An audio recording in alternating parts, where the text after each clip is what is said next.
मेरे प्यारे दोस्तों, आपकी पीढ़ी को आपके शब्दों में जेन जी कहा जाता है, लेकिन मैं आपको अमृत पीढ़ी मानता हूं। पीएम मोदी के इस बयान के बाद से अलग अलग पीढ़ियों के नाम स्पॉटलाइट में हैं। लेकिन क्या आपको पता है कि पिछले 100 सालों में दुनिया ने 6 जनरेशंस देखी हैं और पैदा होने के साल के हिसाब से उनके नाम भी रखे गए हैं।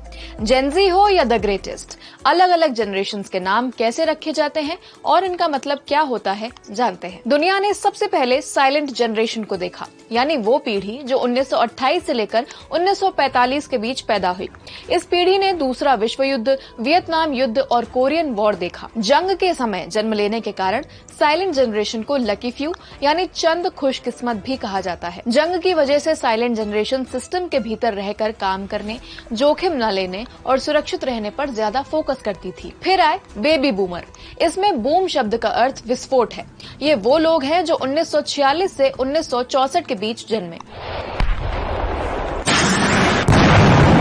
द्वितीय विश्व युद्ध खत्म होने के बाद सैनिकों ने घर वापसी की और बर्थ रेट में किसी विस्फोट की ही तरह बढ़ोतरी हुई।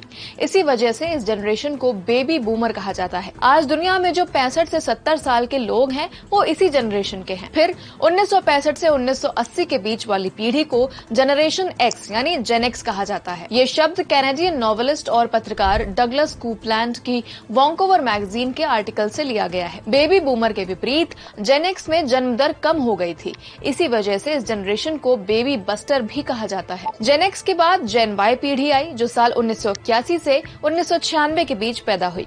इन्हें मिलेनियल्स कहा जाता है। मिलेनियल्स वही जनरेशन है जो आज विश्व में सबसे बड़ी वर्कफोर्स बनाती है। भारत की 70 तो अमेरिका की 35% वर्कफोर्स मिलेनियल्स की है। रिपोर्ट के अनुसार मिलेनियल्स के काम करने के तरीके और सहनशीलता की वजह से उन्हें बेस्ट जनरेशन माना गया है। मिलेनियल्स नाम लेखक विलियम स्ट्रॉस और नील हॉवे ने दिया था। और फिर आती है अमृत पीढ़ी यानी जनरेशन जी या जेन जी।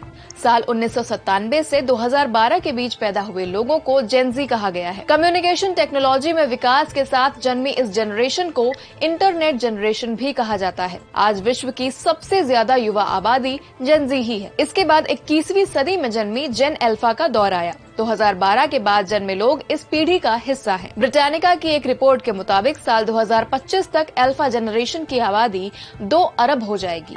इसके और भी बढ़ने की संभावना है। जेन अल्फा शब्द ऑस्ट्रेलियाई सामाजिक शोधकर्ता मार्क मैंक्रेडिल ने दिया है। अब सवाल आता है कि जनरेशंस के नाम देने की प्रक्रिया क्या है और इसका अधिकार किसके पास है। अमेरिकी साइकोलॉजी प्रोफेसर जीन ट्वेंज के अनुसार जनरेशन का नाम और समय कोई आधिकारिक समूह या व्यक्ति तय नहीं करता। इसके बजाय लोग जनरेशन को अलग अलग नाम से पुकारना शुरू करते हैं।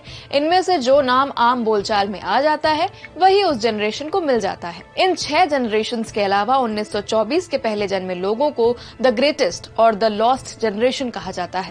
आज स्पॉटलाइट में इतना ही। ऐसे ही और वीडियोस के लिए देखते रहिए।